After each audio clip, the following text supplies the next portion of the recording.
S ವೀಕ್ಷಕ ನಮಸ್ಕಾರ. ನಾನು ನಿಮ್ನಾದ್ರು ಮೈಸೂರು ಜಿಲ್ಲಾ ವರದಿಗಾರ ಸವಾಲ್ ಟಿವಿ. ತಾವೇನು ನೋಡ್ತಾ ಇದ್ದೀರಾ? ಇಡೀ ದೇಶಾದ್ಯಂತ ಇವತ್ತು ಬಾಬಾ ಸಾಹೇಬರವರ ಒಂದು ಜನ್ಮ ದಿನೋತ್ಸವನ ಎಷ್ಟು ವಿಜೃಂಭಣೆಯಾಗಿ ಆಚರಣೆ ಮಾಡ್ತಾರೆ ಅನ್ನೋದಕ್ಕೆ ಈ ಒಂದು ಪುಟ್ಟ ಹಳ್ಳಿನೇ ಕಾರಣ. ಇವತ್ತು ಈ ಪುಟ್ಟ ಹಳ್ಳಿ ಬಂದು ಈ ಕಡೆ ಗಡಿ ಪ್ರದೇಶ ಮಂಡ್ಯ ಜಿಲ್ಲೆ ಮತ್ತೆ ಮೈಸೂರು ಜಿಲ್ಲೆ, ಎರಡು ಜಿಲ್ಲೆಗಳ ಗಡಿ ಪ್ರದೇಶದಲ್ಲಿರುವಂಥದ್ದು. ತಾವು ನೋಡ್ತಾ ಇದ್ದೀರಾ ಎಷ್ಟು ದೊಡ್ಡ ಮಟ್ಟದ ಒಂದು ಬಾಬಾ ಸಾಹೇಬರ ಒಂದು ಸೆಟ್ ಹಾಕಿ ಅವರ ಒಂದು ಫೋಟೋ ಹಾಕಿರುವಂಥದ್ದು. ಮತ್ತೆ ಮುಖ್ಯವಾಗಿ ನಾವು ನೋಡ್ಬೋದು ನಾಲ್ವಡಿ ಕೃಷ್ಣರಾಜ ಒಡೆಯರ ಫೋಟೋ ಕೂಡ ಹಾಕಿದರೆ. ಇದು ಬಂದು ಗೆಂಡೆ ಹೊಸಳ್ಳಿ ಅಂತ ಏನು ನಾವು ಮಂಡ್ಯ ಜಿಲ್ಲೆ ಗಡಿಭಾಗ, ಮೈಸೂರು ಜಿಲ್ಲೆ ಗಡಿಭಾಗ, ಮೈಸೂರಿನ ತಾಲೂಕು ಅಂತ ಹೇಳ್ಬೋದು, ಮಂಡ್ಯ ಜಿಲ್ಲೆಯ ಅರಕೆರೆ ಹೋಬಳಿ ಅಂತ ಕೂಡ ಹೇಳ್ಬೋದು. ಆ ಗಡಿ ಭಾಗದಲ್ಲಿರುವಂಥದ್ದು ಗೆಂಡೆ ಹೊಸಳ್ಳಿ ಗ್ರಾಮದಲ್ಲಿ ಇಷ್ಟು ಅದ್ದೂರಿಯಾದಂಥ ಕಾರ್ಯಕ್ರಮನ ನೀವು ನೋಡ್ತಾ ಇದ್ದೀರಾ. ಇಷ್ಟು ದೊಡ್ಡ ಮಟ್ಟದ ಪ್ರತಿ ವರ್ಷ ಕೂಡ ಆಚರಣೆ ಮಾಡ್ತಾರೆ. 137ನೇ ವರ್ಷದ ಜನ್ಮ ದಿನೋತ್ಸವದ ಬಾಬಾ ಸಾಹೇಬ್ ಅಂಬೇಡ್ಕರ್ ಅವರ ಜನ್ಮ ದಿನೋತ್ಸವ ಕೂಡ ಇಷ್ಟು ದೊಡ್ಡ ಮಟ್ಟದ ಆಚರಣೆ ಮಾಡ್ತಾ ಇದ್ದಾರೆ. ತಾವು ನೋಡ್ತಾ ಇದ್ದೀರಾ. ಒಂದು ಏನು ದಸರಾ ಮೀರಿಸುವಂತ ಒಂದು ಲೈಟಿಂಗ್ಸ್ ಕೂಡ ಹಾಕಿರುವಂತದ್ದು ತಾವು ನೋಡ್ತಾ ಇದ್ದೀರಾ. ಇಲ್ಲಿ ಇನ್ನೇನು ಕೆಲವು ಕ್ಷಣದಲ್ಲಿ ಪುಟ್ಟ ಮಕ್ಕಳುಗಳು ಅವರದೇ ಆದಂತಹ ವೇಷಭೂಷಣಗಳಲ್ಲಿ ಇವತ್ತಿನ ಸಂಭ್ರಮಾಚರಣೆ ಕೂಡ ಮಾಡ್ತಾ ಇದ್ದಾರೆ. ಕಳೆದ ಸಾರಿ ಕುಂಭ ಕಳಸದಿಂದ ಕೂಡ ಎಲ್ಲ ಬಾಬಾ ಸಾಹೇಬ್ರ ಅಭಿಮಾನಿಗಳು ಮತ್ತೆ ಎಲ್ಲ ಹೆಣ್ಮಕ್ಳು ಕೂಡ ಕುಂಭ ಒಂದು ಇಟ್ಕೊಂಡು ಬರ್ತಾರೆ. ಹಾಗೆ ಇವತ್ತು ಕೂಡ ಮತ್ತೆ ವಿಶೇಷ ವೇಷಭೂಷಣಗಳಿಂದ ಇವತ್ತು ಕಂಗೊಳಿಸ್ತಾ ಇದೆ. ಅದು ನಾನು ಹೇಳ್ದಂಗೆ ತಾವು ನೋಡ್ತಾ ಇದ್ದೀರಾ. ಇಲ್ಲೇನು ನಾವು ನೋಡ್ತಾ ಇದೀವಿ ಗೆಂಡೆ ಹೊಸಳ್ಳಿ ಗ್ರಾಮ. ಇದು ನೋಡಿ ಪುಟ್ಟ ಗ್ರಾಮ. ಇದು ಸರಿಸುಮಾರು ಒಂದು 500 ಜನಸಂಖ್ಯೆ ಇದೆಯೋ ಇಲ್ವೋ, ಆದ್ರೆ ಇಷ್ಟು ದೊಡ್ಡ ಮಟ್ಟದ ಒಂದು ಕಾರ್ಯಕ್ರಮನ ಆಯೋಜನೆ ಮಾಡಿದ್ರೆ ಅಂದ್ರೆ ನಿಜವಾಗ್ಲೂ ಬಹಳ ಶ್ಲಾಘನೀಯ. ಮತ್ತೆ ಇಡೀ ಪ್ರಪಂಚ ಇವತ್ತು ನಮ್ಮ ಕನ್ನಡಿಗರು ಎಲ್ಲೆಲ್ಲ ಇದ್ದಾರೆ, ಆ ಎಲ್ಲ ಕನ್ನಡಿಗರು ಕೂಡ ಬಾಬಾ ಸಾಹೇಬರನ್ನ ನಡೆಯುವಂಥದ್ದು, ನೆನೆಸುವಂಥದ್ದು ತಾವು ನೋಡ್ತಾ ಇದ್ದೀರಾ. ಇಲ್ಲಿ ಇನ್ನೇನು ಕೆಲವೇ ಕ್ಷಣಗಳಲ್ಲಿ ಮಂಡ್ಯದ ಕೊಪ್ಪಲು ಅಂದ್ರೆ ಅರಕೆರೆ ಬಾರ್ಡರ್ ಆದ್ರಿಂದ ಕೇವಲ 1 ಕಿಲೋಮೀಟರ್ ಮಂಡ್ಯದ ಕೊಪ್ಪಲು ಬರುತ್ತೆ. ಅರಕೆರೆ ಪಕ್ಕ ಇರುವಂತ ಮಂಡ್ಯದ ಕೊಪ್ಪಲು, ಅಲ್ಲಿಂದ ಪ್ರೊಸೀಜರ್ ನೋಡುತ್ತೆ. ಆ ಮಕ್ಕಳು ವಿವಿಧವಾದಂತ ವೇಷಭೂಷಣಗಳು ಕೂಡ ಹಾಕಿರ್ತಾರೆ. ತಾವು ನೋಡ್ತಾ ಇದ್ದೀರಾ ಎಷ್ಟು ಪುಟ್ಟ ಗ್ರಾಮ ಅಂದ್ರೆ ಇದು. ಕೆಲವು ಕುಟುಂಬಗಳಿರುವಂತ ಒಂದು ಪುಟ್ಟ ಗ್ರಾಮ. ಆದ್ರೆ ಪ್ರತಿ ವರ್ಷ ಕೂಡ ಅದ್ದೂರಿಯಾದಂತಹ ಆಚರಣೆಗಳನ್ನ ಮಾಡ್ತಾ ಇದ್ದಾರೆ. 16 ವರ್ಷಗಳಿಂದ ಈ ಆಚರಣೆನ ಈ ಗ್ರಾಮದಲ್ಲಿ ಮಾಡ್ತಾ ಇದ್ದಾರೆ. ತಾವು ನೋಡ್ತಾ ಇದ್ರೆ ಯಾರು ಕೂಡ ಸ್ಪಾನ್ಸರ್ ಇಲ್ಲ. ಕೆಲವರು ಏನ್ ಮಾಡ್ತಾರೆ ಅಂದ್ರೆ ಇಷ್ಟೆಲ್ಲ ವಿಜೃಂಭಣೆಯಾಗಿ ಮಾಡಿದ್ರೆ ಸ್ಪಾನ್ಸರ್ ಇರ್ತಾರೆ ಅಂತ. ಯಾವುದೇ ಕಾರಣಕ್ಕೂ ಯಾರು ಸ್ಪಾನ್ಸರ್ ಇಲ್ಲ. ಎಲ್ಲ ಯುವಕರು ಮತ್ತೆ ಈ ಊರಿನ ಯಜಮಾನರುಗಳು ದೇಣಿಗೆ ಎತ್ತಿ ಮನೆಗೂ ಕೂಡ ದೇಣಿಗೆ ಎತ್ತಿ ಮಾಡಿರುವಂತ ಒಂದು ನಿಜವಾಗ್ಲೂ ವಿಜೃಂಭಣೆಯಾದಂತಹ ಹಬ್ಬನ ಕಣ್ಣಾರೆ ನೋಡ್ಬೇಕು. ನೀವು ಲೈವ್ ನೋಡೋದಕ್ಕಿಂತ ಕಣ್ಣಾರೆ ಬಂದು ನೋಡ್ಬೇಕು. ಅಷ್ಟು ಅದ್ದೂರಿಯಾದಂತ ಕಾರ್ಯಕ್ರಮನ ಆಯೋಜನೆ ಮಾಡಿದ್ದಾರೆ. ತಾವೇ ನೋಡ್ತಾ ಇದ್ದೀರಾ ನೋಡಿ. ಇಲ್ಲಿ ಇದೊಂದೇ ವರ್ಷ ಅಲ್ಲ, 16 ವರ್ಷಗಳಿಂದ ಇದನ್ನ ಮಾಡ್ಕೊಂಡ್ ಬಂದ ಒಂದು ರೂಢಿ ಇದೆ. ಇಡೀ ಪ್ರಪಂಚ ಯಾರೆಲ್ಲ ನಮ್ಮ ಕನ್ನಡಿಗರು ಇರ್ತಾರೆ ಅವರೆಲ್ಲರೂ ಕೂಡ ಇವತ್ತು ನಮ್ಮ ಬಾಬಾ ಸಾಹೇಬ್ ಅಂಬೇಡ್ಕರ್ನ ನೆನೆಯುವಂತ ದಿನ. ಇಡೀ ದೇಶ ಇವತ್ತು ಸಂಭ್ರಮಾಚರಣೆ ಮಾಡ್ತಾ ಇದೆ. ತಿಂಗಳೆಲ್ಲ ಕೂಡ ಮಾಡ್ತಾರೆ ಈ ಒಂದು ಆಚರಣೆನ. ಈ ತಿಂಗಳು ಪೂರ್ತಿ ಕೂಡ ಬಾಬಾ ಸಾಹೇಬ್ರನ್ನ ನೆನೆಯುವಂಥದ್ದು 137ನೇ ಜನ್ಮ ದಿನೋತ್ಸವನ ಆಚರಣೆ ಮಾಡ್ತಾ ಇರೋದು ನೋಡ್ತಾ ಇದ್ದೀರಾ. ಮತ್ತೆ ನಾವು ಇಲ್ಲಿ ನೋಡ್ಬೋದು ದೊಡ್ಡ ಒಂದು ಆರ್ಚ್ ಹಾಕಿ ಒಂದು ಸೆಟ್ ತರ ಏನೋ ಜನಪ್ರತಿನಿಧಿಗಳು ಮದುವೆಗಳು ಮಾಡುವಂತ ಒಂದು ದೊಡ್ಡ ವೈಭವಿಕವಾದಂತಹ ಸೆಟ್ಗಳನ್ನ ಹಾಕಿ ಇವತ್ತು ಇಲ್ಲಿ ಆಚರಣೆ ಮಾಡ್ತಾ ಇರೋದು. ಮತ್ತೆ ಹಲವಾರು ಶಾಲಾ ಮಕ್ಕಳುಗಳು ಕೂಡ ಇಲ್ಲಿ ಭಾಗಿಯಾಗ್ತಾರೆ. ಹಲವಾರು ವಿಚಾರವಾಗಿ ಇಲ್ಲಿ ಕಲಾ ತಂಡಗಳು ಕೂಡ ಇರುವಂತದ್ದು ತಾವೇ ನೋಡ್ತಾ ಇದ್ದೀರಾ. ಇದು ಬನ್ನೂರಿನ 10 ಕಿಲೋಮೀಟರ್ ಭಾಗದಲ್ಲಿರುವಂತಹ ಗೆಂಡೆ ಹೊಸಳ್ಳಿ ಗ್ರಾಮ. ಈ ಕಡೆ ಮಂಡ್ಯ ಜಿಲ್ಲೆ, ಮತ್ತೆ ಈ ಕಡೆ ಬಂದ್ರೆ ಮೈಸೂರು ಜಿಲ್ಲೆ ಬರುತ್ತೆ. ಅಂದ್ರೆ ಟಿ ನರಸೀಪುರ ತಾಲೂಕು ಹೊಂದ್ಕೊಂಡಂಗೆ ಗಡಿ ಭಾಗ, ಮತ್ತೆ ಅರಕೆರೆ ಗಡಿ ಭಾಗ. ತಾವು ನೋಡ್ತಾ ಇದ್ದೀರಾ ಇಷ್ಟು ದೊಡ್ಡ ಮಟ್ಟದ ಒಂದು ಕಾರ್ಯಕ್ರಮನ ಪ್ರತಿ ವರ್ಷ ಕೂಡ ಮಾಡ್ತಾರೆ. ಯಾರು ಅನ್ಕೊಂಬೋದು ಕೆಲವರು ಯಾರ ಸ್ಪಾನ್ಸರ್ ಮಾಡಿರ್ತಾರೆ ಅಂತ. ಯಾವುದೇ ಕಾರಣಕ್ಕೂ ಇಲ್ಲ. ಎಲ್ಲ ಮಾಡಿರೋದು ಆ ಯುವ ಶಕ್ತಿಯಿಂದ ದೇಣಿಗೆ ಕಲೆಕ್ಟ್ ಮಾಡಿ ಮನೆಗೂ ಕೂಡ ದೇಣಿಗೆ ಕಲೆಕ್ಟ್ ಮಾಡಿ ಇವತ್ತು ಬಾಬಾ ಸಾಹೇಬ್ರನ್ನ ಈ ಮಟ್ಟಕ್ಕೆ ಆಚರಣೆ ಮಾಡ್ತಾರೆ ಅಂತಂದ್ರೆ ಬಹಳ ಖುಷಿ ಆಗುತ್ತೆ. ನೀವು ಕಣ್ಣು ಪೂರೈಸಿದ ನೋಡ್ದಂಗೆಲ್ಲ ಕೂಡ ಲೈಟಿಂಗ್ ವ್ಯವಸ್ಥೆ ಇದೆ. ಹಾಗಾದ್ರೆ ಇಲ್ಲೂ ಕೂಡ ಇನ್ನೊಂದು ನಿಮ್ಗೆ ಮುಖ್ಯವಾದಂತಹ ವಿಚಾರ ಕೂಡ ನಿಮ್ಗೆ ತೋರಿಸ್ತೀನಿ. ಜೊತೆಗೆ ಯಾರಿದ್ದಾರೆ ಬಾಬಾ ಸಾಹೇಬ್ರ ಜೊತೆಗೆ ಯಾರೆಲ್ಲ ಇದ್ದಾರೆ ಅಂತ ತೋರಿಸ್ತೀನಿ ನಿಮ್ಗೆ. ಅವ್ರ ಫೋಟೋಗಳು ಕೂಡ ನಿಮ್ಗೆ ತೋರಿಸಿ ಹೋಗ್ತೀನಿ. ನೋಡಿ ಇಲ್ಲಿ ತಾವು ನೋಡ್ಬೋದು ನಾಲ್ವಡಿ ಕೃಷ್ಣರಾಜ ಒಡೆಯರವರ ಫೋಟೋ ಇದೆ. ನೋಡ್ರಿ ಎಷ್ಟು ಅಭಿಮಾನ ನೋಡ್ರಿ ರಾಜರು ಕಂಡ್ರೆ. ಬಾಬಾ ಸಾಹೇಬ್ರನ್ನ ಇವತ್ತು ಎಷ್ಟು ಅಭಿಮಾನದಿಂದ ಆಡ್ತಾರೆ. ಅದೇ ತರ ಇವತ್ತು ಇಲ್ಲಿ ತಾವು ನೋಡ್ತಾ ಇದ್ದೀರಾ ಮನೆ ಹಬ್ಬದ ವಾತಾವರಣ ಇವತ್ತು ಇಲ್ಲಿ ಕಾಣ್ತಾ ಇರುವಂತದ್ದು. ನೋಡಿ ಎಷ್ಟು ದೊಡ್ಡ ಮಟ್ಟದ ಒಂದು ಸೆಟ್ನೆ ವ್ಯವಸ್ಥೆ ಮಾಡಿದ್ದಾರೆ. ಈ ಪುಟ್ಟ ಗ್ರಾಮ ಇದು. ಏನು ಎಷ್ಟು ಕೂಡ ಇದ್ರೆ ಯಜಮಾನ್ರೆ? 80 ಕುಳ ಅಷ್ಟೇ. ಹಾ ಹಾ ಹಾ 100 ಕುಳಕ್ಕಿಂತ ಕಮ್ಮಿ. ಹಾ ಎಲ್ಲ ಪ್ರತಿ ವರ್ಷ ಹಿಂಗೆ ಮಾಡ್ತೀರಾ? ಹಾ ಹಾ ಹಿಂಗೆ ಮಾಡ್ತಾರೆ. ಬಹಳ ಖುಷಿ ಆಗ್ತದೆ ನಿಜವಲ್ಲೂ. ನಾನು ಯಾವಾಗಲೂ ಹೇಳ್ತಾ ಇರ್ತೀನಿ, ಸಾಮರಸ್ಯ ಇರ್ಬೇಕು ಅನ್ನೋದು ನಮ್ಮ ವಿಶೇಷವಾದಂತ. ಹಾ ಹಾ ಇರ್ಲಿ ಇರ್ಲಿ ಯಜಮಾನ್ರೆ. ನೋಡಿ ಒಂದ್ ಕಡೆ ಇಲ್ಲಿ ನೋಡ್ಬೋದು, ಈಗ ಪ್ರೊಸೆಷನ್ ಕೂಡ ಹೊಡುತ್ತೆ. ಬನ್ನೂರು ಮತ್ತೆ ಅರಕೆರೆ ಏನ್ ಮಧ್ಯಭಾಗದಲ್ಲಿ ಅಂತದಂತೂ ಇದು. ಹಾಗೆ ನಿಮ್ಗೆ ಇಲ್ಲಿ ತೋರಿಸ್ತೀನಿ, ತಾವೇ ನೋಡ್ತಾ ಇದ್ದೀರಾ ನೋಡಿ. ಇಲ್ಲಿ ಒಂದು ತಾವು ನೋಡ್ತಾ ಇದ್ದೀರಾ, ಗೆಂಡೆ ಹೊಸಳ್ಳಿ, ಅರಕೆರೆ ಹೋಬಳಿ, ಶ್ರೀರಂಗಪಟ್ಟಣ ತಾಲೂಕು ಒಂದ್ ಕಡೆ ಬಂದ್ರೆ, ನರಸೀಪುರ ತಾಲೂಕು ಒಂದ್ ಕಡೆ ಗಡಿಭಾಗ ಅಂತ ಹೇಳಿದ್ನಲ್ಲ ನಿಮ್ಗೆ. ಹಾಗಾಗಿ ತಾವೇ ನೋಡ್ತಾ ಇದ್ದೀರಾ, ಇಲ್ಲಿ ವಿಶ್ವಜ್ಞಾನಿ ಜೈ ಭೀಮ್ ಸಂಘದ ಸಂಘಟನೆ ಇದೆ. ಅವರು ಯುವಕರು ಇಷ್ಟು ಅದ್ದೂರಿಯಾಗಿ ಕಾರ್ಯಕ್ರಮನ ಆಯೋಜನೆ ಮಾಡಿರೋದು. ಮತ್ತೆ ಇಲ್ಲೊಂದು ಊಟದ ವ್ಯವಸ್ಥೆ ಕೂಡ ಮಾಡ್ತಾ ಇದ್ದಾರೆ. ನಾವು ನೋಡ್ತಾ ಇದ್ದೀರಾ, ಇದರಲ್ಲೂ ಬಹಳ ಖುಷಿ ಆದಂತ. ಇನ್ನೇನು ದೊಡ್ಡ ಮೆರವಣಿಗೆ ಕೂಡ ಬರುತ್ತೆ, ಅದಕ್ಕೆಲ್ಲ ಸಜ್ಜಾಗ್ತಾ ಇದ್ದಾರೆ. ಇವತ್ತು ಸಿಕ್ಕಾಪಟ್ಟೆ, ಈ ವರ್ಷ ಸಿಕ್ಕಾಪಟ್ಟೆ ಬಿಸಿಲಾದ್ರಿಂದ ತುಂಬಾ ಲೇಟ್ ಆಯ್ತು ನೋಡಿ. ಎಲ್ಲ ಬಂದಂತವ್ರಿಗೂ ಕೂಡ ಊಟದ ವ್ಯವಸ್ಥೆ ಕೂಡ ಆಗ್ತಾ ಇದೆ. ಬೇರೆ ಬೇರೆ ಊರುಗಳಿಂದ ಬರ್ತಾರೆ ಈ ಒಂದು ಕಾರ್ಯಕ್ರಮಕ್ಕೆ. ಇದೊಂದು ದೇವ್ರ ಮನೆ ಕೂಡ ನೋಡಿ, ಅದನ್ನ ಎಲ್ಲ ಆಯೋಜನೆ ಮಾಡಿದ್ದಾರೆ. ಊಟದ ವ್ಯವಸ್ಥೆ ಕೂಡ ಮಾಡಿದ್ದಾರೆ. ಪ್ರತಿ ವರ್ಷ ಕೂಡ, ಕಳೆದ ಸಾರಿ ಸಿಕ್ಕಾಪಟ್ಟೆ ಜೋರ್ ಮಳೆ. ಹಾಗಾಗಿ ತಾವೇ ನೋಡ್ತಾ ಇದ್ದೀರಾ, ಇದು ಗೆಂಡೆ ಹೊಸಳ್ಳಿ ಗ್ರಾಮ. ಇಲ್ಲಿ ವೈಭವಿತವಾಗಿ ವಿಜೃಂಭಣೆಯಾಗಿ ಎಷ್ಟು ವರ್ಣನೆ ಮಾಡೋರು ಕೂಡ ಕಡಿಮೆನೆ. ಕಳೆದ ಸಾರಿ ಕೂಡ ನಾನು ಸುದ್ದಿ ಮಾಡಿದೆ. ಹಾಗಾಗಿ ಅವರೇ ಕರೆದ್ರು, ವಿತೌಟ್ ಇನ್ವಿಟೇಷನ್ ನಾನು ಹೋಗೋದಿಲ್ಲ. ಅವರೇ ಕರೆದಿದ ತಕ್ಷಣ ನಾನು ಬಂದು, ಯಾಕೆಂದ್ರೆ ನಂದು ಕೂಡ ಒಂದು ಅಳಿಲು ಸೇವೆ. ಈ ಒಂದು ಗ್ರಾಮದಲ್ಲಿ ಕೇವಲ 80 ಕುಳ ಇರುವಂತ ಒಂದು ಗ್ರಾಮ. ಇಷ್ಟು ದೊಡ್ಡ ಮಟ್ಟದ ಕಾರ್ಯಕ್ರಮ ಆಯೋಜನೆ ಮಾಡಿದ್ದಾರೆ. ನಾಳೆ ಸ್ಟೇಜ್ ಕಾರ್ಯಕ್ರಮ ಇದೆ. ಮುಖ್ಯಸ್ಥರು ಯಾರಿದೆ ಅವ್ರನ್ನೂ ಕೂಡ ಮಾತಾಡಿಸ್ತೀನಿ. ತಾವು ನೋಡ್ತಾ ಇದ್ದೀರಾ, ಇಡೀ ದೇಶ ಆಚರಣೆ ಮಾಡ್ತಾ ಇರುವಂತದ್ದು ಬಾಬಾ ಸಾಹೇಬರ ಒಂದು ಜನ್ಮದಿನೋತ್ಸವ. ಮತ್ತೆ ಇಡೀ ಪ್ರಪಂಚದಲ್ಲಿ ಎಲ್ಲೆಲ್ಲ ಕನ್ನಡಿಗರು ಇದ್ದಾರೆ, ಅವರೆಲ್ಲರೂ ಕೂಡ ಬಾಬಾ ಸಾಹೇಬರನ್ನ ನೆನೆಯುವಂಥದ್ದು ಕೂಡ ಆಗುತ್ತೆ. ಹಾಗೇನೆ ನಾಳೆ ಇಲ್ಲಿ ಇದೇ ಜಾಗದಲ್ಲಿ ಒಂದು ವೇದಿಕೆ ಕಾರ್ಯಕ್ರಮ ಕೂಡ ಇದೆ. ಒಂದಷ್ಟು ಜನ ಮಾತಾಡ್ಸೋಣ ನಿಮಗೆ. ಸರ್, ಬಾಬಾ ಸಾಹೇಬರ ಹುಟ್ಟುಹಬ್ಬದ ಶುಭಾಶಯಗಳು ಸರ್ ತಮಗೆ ಮತ್ತೊಮ್ಮೆ. ತಮಗೂ ಕೂಡ ಸರ್ ಡಾಕ್ಟರ್ ಬಿ ಅಂಬೇಡ್ಕರ್ ಅವರ ಹುಟ್ಟುಹಬ್ಬದ ಶುಭಾಶಯಗಳು. ಈ ದಿನ, ಈ ವರ್ಷ ವಿಶೇಷವೆಂದರೆ ಈ ವರ್ಷ 130 ದಿನ ಜನ್ಮ ದಿನಾಚರಣೆಯ ನಮ್ಮೂರಲ್ಲಿ ಪ್ರತಿ ವರ್ಷದಂತೂ ಈ ವರ್ಷ ಆಚರಣೆ ಮಾಡ್ತಿದ್ವಿ. ಈ ವರ್ಷ ಒಂದು ಸ್ಪೆಷಲ್, ಯಾಕೆಂದರೆ ಇವತ್ತು 130 ವರ್ಷ.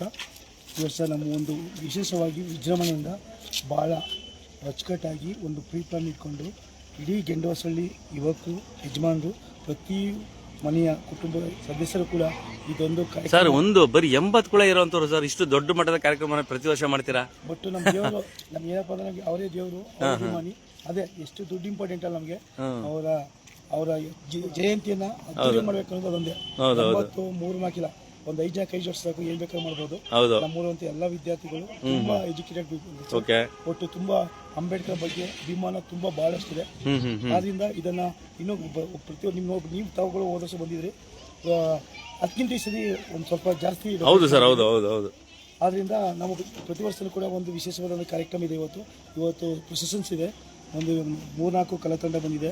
ಮತ್ತು ನಮ್ಮ ಊರಿನಲ್ಲಿ ಸುಮಾರು ಇರುವಂಥ ಎಲ್ಲ ಹೆಣ್ಮಕ್ಳುಗಳು, ಅಂದರೆ ಪ್ರೈಮರಿ ಮತ್ತು ಹೈಸ್ಕೂಲ್ ಅಂತ ಓದುವಂಥ ಎಲ್ಲ ಹೆಣ್ಮಕ್ಳುಗಳು ಈ ಒಂದು ಕಾರ್ಯಕ್ರಮಕ್ಕೆ 1 ತಿಂಗಳು ಸತತವಾಗಿ ಒಂದು ಸಾಂಸ್ಕೃತಿಕ ಕಾರ್ಯಕ್ರಮ ಪ್ರಾಕ್ಟೀಸ್ ಮಾಡಿದ್ದಾರೆ. ನಾಳೆಗೆ ಸ್ಟೇಜ್ ಕಾರ್ಯಕ್ರಮ ಇದೆ. ಇವತ್ತಿನ ಕಾರ್ಯಕ್ರಮ ಅಂತಂದರೆ ಒಂದು ನಮ್ಮ ಪಕ್ಕದಲ್ಲಿರುವಂಥ ಒಂದು 3 ಕಿಲೋಮೀಟರ್ ದೂರದಿಂದ ಒಂದು ಅಂಬೇಡ್ಕರ್ ಒಂದು ಸ್ಟ್ಯಾಚ್ಯೂ ಇಟ್ಕೊಂಡು ಒಂದು ಬೆಳೆಯುವಂಥ ಮುಖಾಂತರ ಒಂದು ಮೆರವಣಿಗೆ ಇದೆ. ಮತ್ತು ನಮ್ಮ ಊರಿನ ಎಲ್ಲ ಪ್ರತಿಯೊಂದು ಹೆಣ್ಣುಮಕ್ಳುಗಳು, ಓಕೆ, ಭೀಮಾಬಾಯಿ ಕುಟುಂಬ, ಆಮೇಲೆ ಇಂದ ಒಂದು ಚರಿತ್ರೆ ನೆನೆಸ್ಕುವಂಥ ಒಂದು ಕುಟುಂಬದ ಒಂದು ವೇಷಭೂಷಣ ಸ್ಪರ್ಧೆ, ವೇಷಭೂಷಣ ಒಂದು ಧರಿಸ್ಕೊಂಡು ಕೂಡ ಒಂದು ಜಾಗೃತಿಯನ್ನು ಮೂಡಿಸುವಂಥ ಒಂದು ಕಾರ್ಯಕ್ರಮ ಇಟ್ಕೊಂಡಿದ್ವಿ. ಜೊತೆಗೆ ತುಂಬ ಹುಡುಗರುಗಳು ಅಂಬೇಡ್ಕರ್ ಬಗ್ಗೆ ಪಟಾಕಿ ಆಗಿರ್ಬೋದು, ಆಮೇಲೆ ತುಂಬ ಮುಖ್ಯವಾದಂಥ ವ್ಯಕ್ತಿಗಳಾಗಿರ್ಬೋದು, ಎಲ್ಲ ಕಡೆಯಿಂದ ಕರ್ಕೊಂಡು ಮಂಡ್ಯಕ್ಕೆ 3 ಕಿಲೋಮೀಟರಿಂದ ಇತ್ತು ನಮ್ಮೂರು ಎಂಡಿಗಟ್ಟೆ ಕೂಡ ಒಂದು 1.5 ಇಂದ 7 ಒಂದು ಜಾಥಾ ಇರುತ್ತೆ. ಈ ಜಾಥಾ ಮುಖ್ಯ ಉದ್ದೇಶ ಏನಪ್ಪ ಅಂದರೆ ಅಂಬೇಡ್ಕರ್ ಅಭಿಮಾನವನ್ನು ತೋರಿಸುವಂಥದ್ದು, ಅಂಬೇಡ್ಕರ್ ಬಗ್ಗೆ ತೋರಿಸುವಂಥದ್ದು, ಅಂಬೇಡ್ಕರ್ ಏನು ಅವರು ಜಗತ್ತಿಗೆ ಏನು ಕೊಟ್ಟಿದ್ದಾರೆ, ನಮ್ಮ ದೇಶಕ್ಕೆ ಏನು ಕೊಟ್ಟಿದ್ದಾರೆ, ಎಷ್ಟು ನಮ್ಮ ಊರಿಗೆ ಎಷ್ಟು ಇಂಪಾರ್ಟೆಂಟು ಅನ್ನೋ ಬಗ್ಗೆ ತೋರಿಸ್ಕೊಳ್ಳುವಂಥದ್ದು ಈ ಪ್ರಮುಖ ಜಾಥಾ ಉದ್ದೇಶ. ನಾಳೆಗೆ ವಿಶೇಷದ ಕಾರ್ಯಕ್ರಮ ಏನಪ್ಪ ಅಂತಂದರೆ, ನಮ್ಮ ಊರಲ್ಲಿ ಒಬ್ಬ ಚಿಂತಕರು ಮತ್ತು ಅಂಬೇಡ್ಕರ್ ಬಗ್ಗೆ ಆಳವಾದ ಜ್ಞಾನವನ್ನು ಹೊಂದಿರುವಂಥ ನಮ್ಮ ಗುರುಗಳಾದಂಥ ಕೊಡಗಳ್ಳಿ ಹೈಸ್ಕೂಲ್ 6 ಸಿದ್ದೇಶ್ ಸರ್ ಅಂತವರು ನಮ್ಮ ಮುಖ್ಯ ಭಾಷಣಗಳಾಗಿ ನಮ್ಮ ಸ್ಟೇಜ್ ಪ್ರೋಗ್ರಾಮ್ ಕಳ್ಸ್ಕೊಂಡಿದ್ವಿ. ಜೊತೆಗೆ ನಮ್ಮೂರಿನ ಎಲ್ಲ ಹೆಣ್ಮಕ್ಳು ಕೂಡ ನಾಳಕ್ಕೆ ಒಂದು ಸಾಂಸ್ಕೃತಿಕ ಕಾರ್ಯಕ್ರಮ ಕೂಡ ಇಟ್ಕೊಂಡ್ವಿ. ಒಂದು 12-15 ಕಾರ್ಯಕ್ರಮ ಇದೆ. ಅದು ಭೀಮಗೀತೆ ಸಂಬಂಧಪಟ್ಟಂಗೆ, ಅಂಬೇಡ್ಕರ್ ಜೀವನ ಚರಿತ್ರೆ ಸಂಬಂಧಪಟ್ಟಂಗೆ ಒಂದು ಸ್ಕಿಟ್ಗಳಾಗಿರ್ಬೋದು. ಈ ಥರ ಇದೆ ಒಂದು ಥೀಮ್ ಇರುವಂಥ ಒಂದು ಕಾರ್ಯಕ್ರಮಗಳನ್ನ ಇಟ್ಕೊಂಡಿದ್ವಿ. ಜೊತೆಗೆ ಸನ್ಮಾನ ಕಾರ್ಯಕ್ರಮ ಇಟ್ಕೊಂಡಿದ್ವಿ. ನಮ್ಮೂರಲ್ಲಿ ಯಾರು ಎಜುಕೇಟೆಡ್ ಪೀಪಲ್ಸ್ಗಳಿದ್ದಾರೆ, ಯಾರು PUC ಮತ್ತು SSLC ಮತ್ತು ಡಿಗ್ರಿಗಳಲ್ಲಿ ಯಾರು ಜಾಬಲ್ಲಿ ಇದ್ದಾರೆ ಅಂಥವ್ರಿಗೆ ಸನ್ಮಾನ ಒಂದು ಕಾರ್ಯಕ್ರಮ ಇಟ್ಕೊಂಡಿದ್ವಿ. ಒಂದು ವಿಶೇಷವಾಗಿ ಒಂದು 3 ದಿನ ಈ ಒಂದು ಪ್ಲಾನಿಂಗ್ ಮಾಡಿಕೊಂಡು ಅದ್ದೂರಿಯಾಗಿ ಎಲ್ಲ ಸಹಕಾರದೊಂದಿಗೆ ಈ ಒಂದು ಯಾವುದೇ ರೀತಿ ಬೇರೆ ಜನಾಂಗದ ಅಂದರೆ ಬೇರೆ ಜಾತಿ ಭೇದ ಭಾವ ಮರೆತು ಸಾಮರಸ್ಯದ ಹಬ್ಬ ಸಾಮರಸ್ಯದನ್ನು ಇಟ್ಕೊಂಡು ತುಂಬ ಸುತ್ತಮುತ್ತ ಹಳ್ಳಿಗಳು ಕೂಡ ನಮಗೆ ಇದ್ರ ಬಗ್ಗೆ ಹೇಳಿದ್ದೀವಿ. ಬನ್ನಿ ಇವತ್ತು ನಮ್ಮೂರಲ್ಲಿ ನಾವು ಅಂಬೇಡ್ಕರ್ ನಮ್ಮ ಮನದ ಹಬ್ಬ ಅಂಬೇಡ್ಕರ್ ಹಬ್ಬವನ್ನು ಆಚರಣೆ ಮಾಡ್ತೀವಿ ಬನ್ನಿ ಅಂತ ಆಹ್ವಾನ ಮಾಡಿದ್ದೀವಿ. ಎಲ್ಲ ಸಹಕಾರ ಕೊಟ್ಟಿದ್ದಾರೆ. ತುಂಬ ಎಲ್ಲ ಡಿಪಾರ್ಟ್ಮೆಂಟು, ಪೊಲೀಸ್ ಡಿಪಾರ್ಟ್ಮೆಂಟ್ ಆಗಿರ್ಬೋದು, ನಮ್ಮ KB ಡಿಪಾರ್ಟ್ಮೆಂಟ್ ಆಗಿರ್ಬೋದು, ನಮ್ಮ ತಾಲೂಕು ಕಡೆಯಿಂದ ಕೂಡ ಅನುಮತಿಯನ್ನು ತಗೊಂಡು ಇಷ್ಟೊಂದು ವಿಜೃಂಭಣೆ ನಾವು ಆಚರಣೆ ಮಾಡ್ತೀವಿ. ಜೊತೆಗೆ ಈ ದಿನ ನಾವು ವಿಶೇಷವಾದಂಥ ಭೋಜನೆಯನ್ನು ಕೂಡ ಇಟ್ಕೊಂಡಿದ್ದೀವಿ. ಇವತ್ತು ನಮ್ಮ ಇದು ವಿಶೇಷ ಭೋಜನ ಕಾರ್ಯಕರ್ತರಾದಂಥ ನಮ್ಮ ಊರಿನ ಒಬ್ಬ ಪ್ರಖ್ಯಾತ ಒಬ್ಬ ನಿತ್ಯಾನಂದ ಅವರು ಈ ಒಂದು ಕಾರ್ಯಕ್ರಮಕ್ಕೆ ವಿಶೇಷ ಭೋಜನವನ್ನು ನಮಗೆ ಆಯೋಜನೆ ಮಾಡಿದ್ದಾರೆ. ಹಾಗೆ ಸುಮಾರು ಜನ ಆಯೋಜನೆ ಮಾಡಿದ್ದಾರೆ. ನಮ್ಮ ಊರಿನ ಅನೇಕ B ಗ್ರೇಡ್ ಅಧಿಕಾರಿಗಳು, A ಗ್ರೇಡ್ ಅಧಿಕಾರಿಗಳಿದ್ದಾರೆ. ಸುಮಾರು ಜನ ಒಂದಲ್ಲ ಒಂದು ರೀತಿಯ ಈ ಒಂದು ಕಾರ್ಯಕ್ರಮ ತುಂಬ ಅಚ್ಚುಕಟ್ಟಾಗಬೇಕಂತ ಒಂದು ಸಹಕಾರ ಕೊಟ್ಟಿದ್ದಾರೆ. ತುಂಬ ವಿಜೃಂಭಣೆಯನ್ನು ಕೂಡ ಎಲ್ಲ ಪ್ರತಿಯೊಂದು ಮನೆಯಲ್ಲಿರುವಂಥ ಯುವಕರು, ವಯಸ್ಸಾದಂಥವರು, ಊರಿನ ಯಜಮಾನರು, ಮನೆ ಯಜಮಾನರು ಎಲ್ಲ ಕೂಡ ಸಹಕಾರ ಕೊಟ್ಟಿದ್ದಾರೆ. ಇಷ್ಟೊಂದು ಗ್ರ್ಯಾಂಡಾಗಿ ಬರೋಕ್ಕೆ ಅವರೇ ನಮ್ಮೂರಿನ ಪ್ರತಿಯೊಬ್ಬ ವ್ಯಕ್ತಿ ಕೂಡ ಹೇಳಕ್ಕೆ ಇಚ್ಛೆಪಡ್ತೀನಿ. ಸರ್, ತಮ್ಮ ಪರಿಚಯ? ನನ್ನ ಹೆಸರು ಪ್ರತಾಪ್ ಅಂತ, ಅಸಿಸ್ಟೆಂಟ್ ಟೀಚರ್ಸು, ಹೈಸ್ಕೂಲ್ ಟೀಚರ್ನು ವರ್ಕ್ ಮಾಡ್ತೀವಿ. ನಾನು 15 ಇಯರ್ಸ್ ಸರ್ವಿಸ್ ಆಗಿದೆ. ಈ ಊರಿನ ಒಂದು ಸದಸ್ಯ ನಾನು ಕೂಡ ನನ್ನ ಅಂಬೇಡ್ಕರ್ ಬಗ್ಗೆ ತುಂಬ ನನಗೆ ಅಭಿಮಾನ. ಅವರು ನಮಗೆ ಒಂದು ದೇವರಿದ್ದ. ಸರ್, ನೀವು ಒಬ್ಬರೇ ಅಲ್ಲ ಸರ್, ಸಂವಿಧಾನ ಕೊಟ್ಟಂತ ಪುಣ್ಯಾತ್ಮನ ಪ್ರತಿಯೊಬ್ಬರು ದೇಶದ ಪ್ರತಿಯೊಬ್ಬರು ಪ್ರಜೆಯೂ ಕೂಡ ಅವ್ರ ಬಗ್ಗೆ ತಿಳ್ಕೊಬೇಕು, ಅಭಿಮಾನ ಪಡಬೇಕು. ಆಯ್ತಾ? ಅದೊಂದು ಖುಷಿಯಾದಂಥ ವಿಚಾರ. ಹೌದು, ಖಂಡಿತ. ಏಕೆಂದರೆ ಈ ಜಯಂತಿ ಬೇರೆ ಜಯಂತಿಗೆ ಹೋಲಿಸ್ಕೊಂಡ್ರೆ ಇಡೀ ವರ್ಲ್ಡಲ್ಲಿ ದ ಬಿಗ್ಗೆಸ್ಟ್ ಜಯಂತಿ. ಹೌದು ಸರ್. ಎಲ್ಲಿ ಕನ್ನಡಿಗರಿದ್ದಾರೋ ನಮ್ಮ ಪ್ರಪಂಚದಾದ್ಯಂತ ಅವರೆಲ್ಲರೂ ಕೂಡ ಅವ್ರನ್ನ ನೆನೆಯುವಂಥದ್ದು. ಕನ್ನಡಿಗ ಒಂದೇ ಮಾತಲ್ಲ ಸರ್, ಒಂದಲ್ಲ, ಇಡೀ ಪ್ರಪಂಚದಲ್ಲಿ, ಇಡೀ ಜಗತ್ತಲ್ಲಿ ಅತಿ ಹೆಚ್ಚು ದೇಶಗಳಲ್ಲಿ ಈ ಜಯಂತಿಯನ್ನು ಆಚರಣೆ ಮಾಡ್ತಾರೆ. ಅದಕ್ಕೆ ಇದನ್ನು ವರ್ಲ್ಡ್ ಬಿಗ್ಗೆಸ್ಟ್ ಜಯಂತಿ ಅಂತ ಆಚರಣೆ ಮಾಡ್ತೀವಿ. ಜೊತೆಗೆ ಇನ್ನೊಂದು ವಿಶೇಷಪ್ಪ ಅಂತಂದರೆ ಇಡೀ ಪ್ರಪಂಚದಲ್ಲಿ ಯಾವ್ದಾರ ಮಹಾನ್ ವ್ಯಕ್ತಿಗಳು ಸ್ಟ್ಯಾಚ್ಯೂ ಜಾಸ್ತಿ ಅಂತಂದರೆ ಅಂಬೇಡ್ಕರ್ ಒಬ್ಬರು.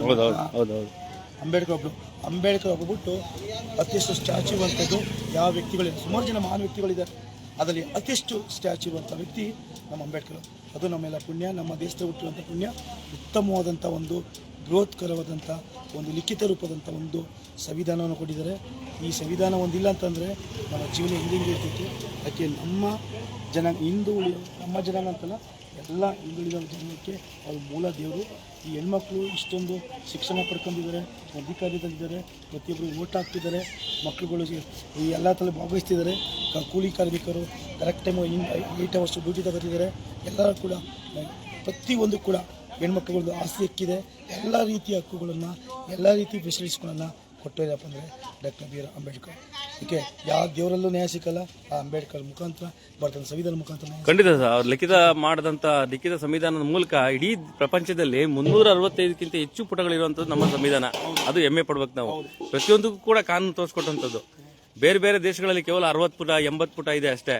ಆದರೆ 365 ಪುಟ ಬರೆದಂತಹ ಪುಣ್ಯಾತ್ಮರು ಸಂವಿಧಾನ ಸುಂದರವಾದ, ಇಷ್ಟು ಬೃಹತ್ವಾದ, ಇಷ್ಟು ವಿಜೃಂಭಣೆಯಾದಂಥ ಸಂವಿಧಾನ ಯಾವ ದೇಶದಲ್ಲೂ. ಖಂಡಿತ ಸರ್. ಇವತ್ತು ಸಾಮರಸ್ಯವಾಗಿ, ಇಷ್ಟು ಸಾಮರಸ್ಯವಾಗಿ ಇಡೀ ನಮ್ಮ ಭಾರತ ದೇಶ ಅತಿ ಹೆಚ್ಚು ಜನಸಂಖ್ಯೆ ಹೊಂದಿರುವ ದೇಶ ಇಷ್ಟು ಅಚ್ಚುಕಟ್ಟಾಗಿ, ಇಷ್ಟು ಕಾನೂನುಬದ್ಧವಾಗಿ ಈ ನಡ್ಕೊ ಹೋಗ್ತಿದೆ ಅಂತಂದರೆ ಅವ್ರು ಕೊಟ್ಟಂಥ ಒಂದು ಸಂವಿಧಾನ. ಖಂಡಿತ. Thank you sir. Thank you. Sir, ಯಾರು ನಾಳೆ ಜನಪ್ರತಿನಿಧಿಗಳು, ಗಣ್ಯಾತಿಗಣಿ ಯಾರು ಬರ್ತಾರಾ, ಅಥವಾ ಅವ್ರಿಗೆ ಆಹ್ವಾನ ಹೋಗಿದ್ಯಾ? ಅವ್ರು ಬರ್ದೇನಿರಲಿ ಸರ್, ನಾವು ಆಹ್ವಾನ ಕೊಟ್ಟಿದ್ದೀವಿ ಅನ್ನೋ ಥರ ಇದೆಯಾ? ಏಕೆಂದ್ರೆ ನಮಗೆ ಒಂದು ಅಂಬೇಡ್ಕರ್ ಭವನವನ್ನ ರೆಡಿ ಮಾಡಿಸ್ತಿದ್ವಿ. Okay sir. ಹೋದ್ ಸರಿನೂ ಸುದ್ದಿ ಮಾಡಿದೆ, ಮಾಡಿಸ್ತೀನಿ ಅಂತ ಹೇಳ್ತಾನೆ ಇದ್ದಾರೆ ನಮ್ಮ MLA ಸಾಹೇಬರು. ಯಾಕೆ ಮೂಲ ಪೊಲಿಟಿಷನ್ ಆಗ್ತಿದ್ರು ನಮಗೆ ಮಾಜಿ ಶಾಸಕರಾದಂಥ ವಿನೋದ್ ಸಿಕ್ಕಂಡಿ ಸರ್. ನೆಕ್ಸ್ಟ್ ಬಂದಂಥ ರಮೇಶ್ ಭವನಿಸಿದವರು ಸರ್ ಕೂಡ ನಮಗೆ 20 ಲಕ್ಷ ಗಂಟ ಅನುದಾನ ಕೊಟ್ಟಿದ್ದಾರೆ. ಜೊತೆಗೆ ಇನ್ನೂ 10 ಲಕ್ಷ ಬಿಡುಗಡೆ ಮಾಡಿದ್ದಾರೆ. ಹಾಗೂ ನಮ್ಮ ಸಮಾಜ ಕಲ್ಯಾಣ ಇಲಾಖೆ ಸಚಿವರಾದಂಥ ಮಾನ್ಯ ಮಾದೇಪ್ಪ ಸರ್ ಕೂಡ ನಮಗೆ 50 ಲಕ್ಷ ಸಂಕ್ಷೇಮ ಮಾಡೋಕ್ಕೆ ಭರವಸೆಯನ್ನು ಕೊಟ್ಟಿದ್ದಾರೆ. ಜೊತೆಗೆ ಅವರನ್ನು ನಾವು ಈ ಕಾರ್ಯಕ್ರಮಕ್ಕೆ ಇನ್ವೈಟ್ ಮಾಡಿದ್ದು ಅವ್ರಿಗೆ 2-3 ಟೈಮ್ ಹೋಗಿ ಇನ್ವೈಟ್ ಮಾಡಿ ಅವರಿಗೆ ಸನ್ಮಾನವನ್ನು ಕೂಡ ನಮ್ಮ ಗ್ರಾಮದಿಂದ ನಾವು ಹಮ್ಮಿಕೊಂಡಿದ್ದೋ. ಅವ್ರು ಬರ್ತೀವಿ ಅಂತ ಹೇಳಿದರು. ಬಟ್ ಅನೇಕ ನಿಮಿತ್ತ ಈ ಕಾರ್ಯಕ್ರಮಕ್ಕೆ ಬಂದದ್ದರಿಂದ ನಮ್ಮ ತಾಲೂಕಿನ ಶಾಸಕರು ಕೂಡ ಇನ್ವೈಟ್ ಮಾಡಿದ್ದು. ಅವರು ಕೂಡ ಬೇರೆ ಕಾರ್ಯಕ್ರಮ ಇದೆ ಅಂದ್ಬಿಟ್ಟು ಈ ಕಾರ್ಯಕ್ರಮ ಬಂದಿಲ್ಲ. ಒಟ್ಟು ಶಾಸಕರು ನಮ್ಮ ಎಸ್ ಸಿ ಮಾಧವಪುರ ಕೂಡ ಮಾಡಿದ್ರು ಮತ್ತು ಎಲ್ಲ ಅಧಿಕಾರಿಗಳು ನಮಗೆ ಇನ್ವೈಟ್ ಮಾಡಿದ್ರು ಸರ್. ಅವರು ನಾಳೆ ಕೂಡ ಆಲ್ಮೋಸ್ಟ್ ಬರ್ತಾರೆ ಸರ್. ಬಂದ್ಬಿಟ್ಟು ಒಂದು ಯಾಕೆಂದರೆ ಯಾವುದೋ ಒಂದು ಕಾರ್ಯಕ್ರಮ ಮಾಡಿದ್ರೆ ಒಂದು ಜಾಗೃತಿ ಮೂಡಿಸುವಂಥದ್ದು ನಮಗೆ ಇಂಪಾರ್ಟೆಂಟ್ ಸರ್. ನಾಳೆ ಒಂದು ಸ್ಪೀಚ್ ಇರುತ್ತೆ, ಎಲ್ಲ ಜನಗಳು ಬಂದು ಆ ಸ್ಪೀಚನ್ನು ಕೇಳಬೇಕು. ಮಕ್ಕಳಿರುವಂಥ ಒಂದು ಕಲೆಯನ್ನು ವ್ಯಕ್ತಪಡಿಸುವಂಥ ಒಂದು ಸಾಂಸ್ಕೃತಿಕ ಕಾರ್ಯಕ್ರಮ ಇದೆ, ಎಲ್ಲ ಕೂಡ ಬರಬೇಕು ಸರ್. ಖಂಡಿತ ಸರ್. ಯಾಕೆ ನನ್ನ ಒಂದು ನಿಲುವೇನು ಅಂದ್ರೆ ಕಳೆದ ವರ್ಷ ಅಂಬೇಡ್ಕರ್ ಭವನದ ಬಗ್ಗೆ ಇಲ್ಲಿ ಊರಲ್ಲಿ ಒಂದು ಸುದ್ದಿ ಮಾಡಿದೆ, ದಯವಿಟ್ಟು ಮಾಡ್ಕೊಡಿ ಅಂತ.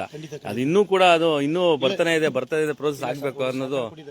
ಅಷ್ಟೊಂದು ಲೋ ಲೆವೆಲ್ ಮಾನ್ಯ ಶಾಸಕರು ಕೂಡ ಸರ್ ನಿಮ್ದು ಒಂದೇ ಗ್ರಾಮದಲ್ಲ ಸರ್, ಇಡೀ ತಾಲೂಕುಗಳಲ್ಲಿ ಇಡೀ ಜಿಲ್ಲೆಯಲ್ಲಿ ಎಲ್ಲೆಲ್ಲಿ ಅಂಬೇಡ್ಕರ್ ಭವನಗಳನ್ನ ಇವರು ಸ್ಯಾಂಕ್ಷನ್ ಮಾಡಿದ್ದಾರೆ ಎಲ್ಲೂ ಕೂಡ ಪೂರ್ಣ ಆಗಿಲ್ಲ. ಉದಾಹರಣೆಗೆ ಮಾದಗಳಿ ಗ್ರಾಮ, ಯಾಕೆ ನಾನು ಆದಷ್ಟು ನಾನು ತಿಳ್ಕೊಳ್ಳೋದೇ ನಾವು ಮೀಡಿಯಾಗೆ ಬರಲ್ಲ. ದಯವಿಟ್ಟು ಇಡೀ ರಾಜ್ಯದಲ್ಲಿ ಎಲ್ಲೆಲ್ಲಿ ಅಂಬೇಡ್ಕರ್ ಭವನಗಳಿದೆ, ಅನುದಾನಗಳು ಏನಿದೆ ಅದೆಲ್ಲ ದಯವಿಟ್ಟು ಬಿಡುಗಡೆ ಮಾಡಲಿ ಅಂತ ನಮ್ಮ ಆಸೆ. ನಾವು ಮೊದಲು ಬಿಗಿನಿಂಗಲ್ಲೇ ಪ್ರಾರಂಭ ಮಾಡಬೇಕಾದ್ರೆ ಒಂದು 10 ಲಕ್ಷ ಕೊಟ್ಟರೆ ಸಾಕು, 20 ಲಕ್ಷ ಕೊಟ್ಟರು ಸಾಕು ಅಂತೀವಿ. ಯಾವಾಗ ಫೌಂಡೇಶನ್ಸು ಬಿಲ್ಡಿಂಗ್ ಎದ್ದೇಳುತ್ತೆ, ನಮ್ಗೆ ಇನ್ನೂ 7 ಬಿಲ್ಡಿಂಗ್ ಮಾಡ್ಬೋದು, ಇನ್ನೂ ಆಲ್ಟ್ರೇಟ್ ಮಾಡ್ಬೋದು ಅಂದಾಗ ಅಮೌಂಟು ನಾವು ನಮಗೆ ಜಾಸ್ತಿ ಬೇಕಾಗುತ್ತೆ. ಆವಾಗ ನಾವು ಇನ್ನೊಂದು ಅನುದಾನ ಕೊಡಿಸಿದ್ರೆ ವೇಟ್ ಮಾಡ್ತೀವಿ ಸರ್. ಒಟ್ಟು ಒಂದು 2-3 ವರ್ಷ ಗಂಟೆ ಒಂದು ಟಾರ್ಗೆಟ್ ಕೊಟ್ಟಿವಿ. ಅಷ್ಟೊಳಗೆ ನೆಕ್ಸ್ಟ್ ವರ್ಷ ಕಂಪ್ಲೀಟ್ ಆಗಿ ಸರ್ ಏನಾಗುತ್ತೆ ಅಂದ್ರೆ ನೋಡಿ, ಆಗಲೇ ಕೆಲವೊಂದು ಸಾರಿ ಏನಾಗ್ಬಿಡುತ್ತೆ ಅಂದ್ರೆ ಒಂದು ಸರ್ಕಾರ ಇರುತ್ತೆ ಅಥವಾ ಒಬ್ರು ಜನಪ್ರತಿನಿಧಿ ಇರ್ತಾರೆ, ಆಯ್ತಾ, ಆ ಸರ್ಕಾರ ಹೋದಾಗ ಬಹಳ ಹಿಂಸೆ ಆಗ್ಬಿಡುತ್ತದೆ. ಹಂಗೆಲ್ಲ ಆಗೋದು ಬೇಡ. ಯಾಕಂದ್ರೆ ಎಷ್ಟೋ ಇಡೀ ರಾಜ್ಯದಲ್ಲಿ ಗ್ರಾಮಗಳಲ್ಲಿ ಅಂಬೇಡ್ಕರ್ ಭವನಗಳು ಉದ್ಘಾಟನೆ ಆಗಿಲ್ಲ, ಶಂಕುಸ್ಥಾಪನೆ ಆಗಿಲ್ಲ, ಆಯ್ತಾ, ಜಾಗ ಸಿಕ್ಕಿಲ್ಲ, ಈ ರೀತಿ ಎಲ್ಲ ಸಮಸ್ಯೆಗಳಿದೆ. ಅದೆಲ್ಲ ರೆಡಿ ಆಗ್ಬೇಕಲ್ವಾ ಸರ್? ಖಂಡಿತ ಸರ್. ಬಟ್ ಅನುದಾನ ಕರೆಕ್ಟಾಗಿ ಇನ್ ಟೈಮ್ ಬಂದ್ಬಿಟ್ರೆ, ಸರ್ಕಾರದಿಂದ ಸವಲತ್ತುಗಳು ಕರೆಕ್ಟಾಗಿ ಬಂದ್ಬಿಟ್ರೆ ಬೇಗ ಕ್ಲಿಯರ್ ಮಾಡ್ಬೋದು ಸರ್. ಒಳ್ಳೇದಾಗ್ಲಿ ಸರ್. ಬೇಗ ನಿಮ್ಮ ಒಂದು ಭವನ ಉದ್ಘಾಟನೆ ಆಗ್ಲಿ ಅಂತ ಕೂಡ ಸಂಬಂಧಪಟ್ಟಂತ ಜನಪ್ರತಿನಿಧಿಗಳಿಗೆ ಸಂಬಂಧಪಟ್ಟಂತ ಅಧಿಕಾರಿಗಳು ಕೂಡ ನಾನು ಈ ವಿಡಿಯೋನ ಕಳಿಸ್ತೀನಿ. Thank you. ಈ ತಾಲೂಕಿನ ಶಾಸಕರಾದಂಥ ರಮೇಶ್ ಬಂಡಿಸೋರಿಗೆ ಈ ಮುಖಾಂತರ ಮನವಿ ಮಾಡ್ಕೊಳ್ಳೋದೇನಪ್ಪ ಅಂತಂದರೆ, ದಯವಿಟ್ಟು ಬೇಗ ಅನುದಾನವನ್ನು ಬಿಡುಗಡೆ ಮಾಡಿ, ದಯವಿಟ್ಟು ನಮ್ಮ ಭವನ ಕಂಪ್ಲೀಟ್ ಆಗಿ ಅದಕ್ಕೊಂದು ಕಾರ್ಯಕ್ರಮ ಆಯೋಜನೆ ಮಾಡುವ. ಅದಕ್ಕೆ ಒಂದು ಏನೋ ಒಂದು ಮಾರ್ಗದರ್ಶನ ಇಟ್ಕೊಂಡಿದ್ವಿ, ಈ ಥರ ಮಾಡಬೇಕು ಆ ಥರ ಮಾಡಬೇಕು ಅಂತ. ಯಾಕಂದರೆ ಇಲ್ಲಿ ಒಂದು ಲೈಬ್ರರಿ ಒಂದು ಮಾಡಬೇಕು, ಮಕ್ಕಳುಗಳಲ್ಲಿ ಒಂದು ರೀಡಿಂಗ್ ರೂಮ್ ಮಾಡಬೇಕು ಅಂತ ಅಂದ್ಕೊಂಡಿದ್ದೀವಿ. ಓಕೆ, ಒಂದು ನಮ್ಮ ತಾಲೂಕಲ್ಲಿ ಒಂದು ಮಾದರಿಯಾದಂಥ ಒಂದು ಅಂಬೇಡ್ಕರ್ ಭವನವನ್ನು ಮಾಡುವಂಥ ಒಂದು ಪ್ಲಾನಿಂಗ್ ಹಾಕ್ಕೊಂಡಿದ್ವಿ. ದಯವಿಟ್ಟು ಇದಕ್ಕೆ ಸಹಕಾರ ಕೊಡಿ. ನಮ್ಮ ಮಾನ್ಯ ಶಾಸಕರಿಗೆ ನಮ್ಮ ಊರಿನ ಪರವಾಗಿ ಒಂದು ಮನವಿ ಮಾಡ್ಕೊತೀವಿ. ದಯವಿಟ್ಟು ನಮ್ಮ ಅನುದಾನ ಬೇಗ ಬಿಡುಗಡೆ ಮಾಡಿ ನಮ್ಮ ಕಾರ್ಯಕ್ರಮ ಬಿಲ್ಡಿಂಗನ್ನು ಪೂರ್ಣಗೊಳಿಸ್ತೀವಿ. Thank you sir.